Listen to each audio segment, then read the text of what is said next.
Alors moi je suis Samuel Guigaud et je suis le coordinateur de la plateforme d'impression 3D du CHU de Brest.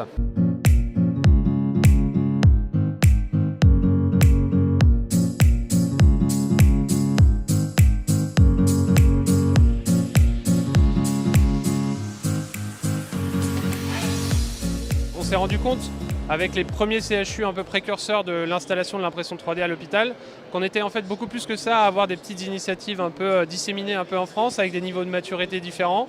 On n'est pas tous comme à Brest ou comme à Lyon ou comme à la PHP à avoir vraiment une plateforme opérationnelle. Il y a des CHU comme Toulouse, et on l'a vu lors de la table ronde, qui ont des initiatives un peu isolées.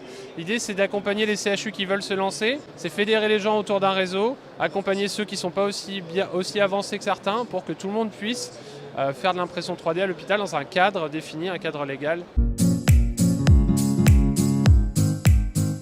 Moi j'ai fait de l'impression 3D à la base sur un projet de recherche paramédicale où j'imprime une réplique d'anévrisme intracrânien. Là on est dans quelque chose de très compliqué, de très complexe, de très technique, et puis ça va aussi jusqu'à l'agent d'entretien qui a besoin d'un support pour son balai et qui lui permet de mieux travailler et d'améliorer ses conditions de travail. C'est ça le spectre de l'impression 3D, ça va du plastique au modèle très compliqué, et entre ces deux bornes-là, vous y mettez énormément de choses qui vont faire avancer l'hôpital, qui vont aussi permettre de réduire les coûts en produisant nous-mêmes des pièces très simples qui sont plus produites ou qui sont produites mais qui sont plus renouvelées. Donc c'est ça aussi l'intérêt d'avoir de l'impression 3D, un vrai labo d'expérimentation à l'hôpital. Au CHU de Brest, on a un centre de l'innovation qui est le centre WIN, qui est très bien identifié maintenant par les professionnels de santé à l'hôpital. Et moi, l'idée aussi, c'est pas de rester dans le centre de l'innovation, attendre que les projets arrivent, c'est d'aller prospecter sur le terrain. Moi, j'ai visité la restauration, j'ai visité le service de bio-nettoyage pour aller recenser les besoins, recenser les problématiques directement sur le terrain pour pouvoir y répondre, parce que c'est ça l'intérêt d'avoir la solution à l'hôpital, clé en main pour le personnel de l'hôpital. C'est qu'on est là aussi pour aller les chercher, mais on est aussi là pour les solliciter à venir nous rencontrer. C'est vraiment un échange dans les deux sens, quoi.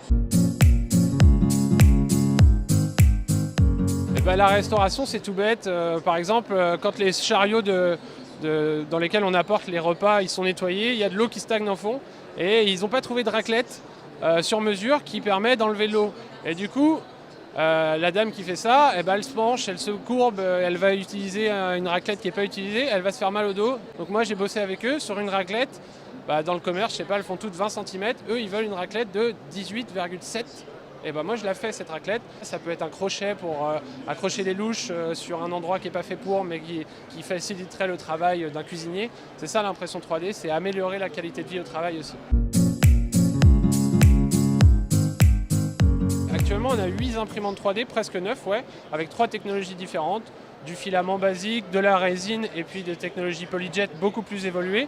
Actuellement, moi, je suis le coordinateur de la plateforme, mais on travaille avec, par exemple, à l'hôpital, on travaille avec un chef de chargé de l'innovation, avec un juriste, avec les directions des affaires financières, les directions des systèmes d'informatique. Enfin, c'est vraiment un board, on va dire, comme on dit, un board avec différentes représentations des métiers qui gravitent autour de la plateforme. L'idée, c'est potentiellement de monter en charge, monter en compétences, faire venir des étudiants, faire venir des stagiaires et permettre, comme vous l'avez dit tout à l'heure, à ma profession qui est de base, je suis manip radio, de gagner en compétences, de faire venir des manip radio aussi, de faire comprendre que les métiers évoluent. Grâce à l'IA, grâce à la robotique, grâce à toutes les nouvelles technologies dont on entend parler, et là on est en train de montrer que l'impression 3D fait partie de ces technologies qui arrivent à l'hôpital, qu'on ne maîtrise pas encore, mais qu'on cherche à structurer grâce à ce réseau impression 3D aussi.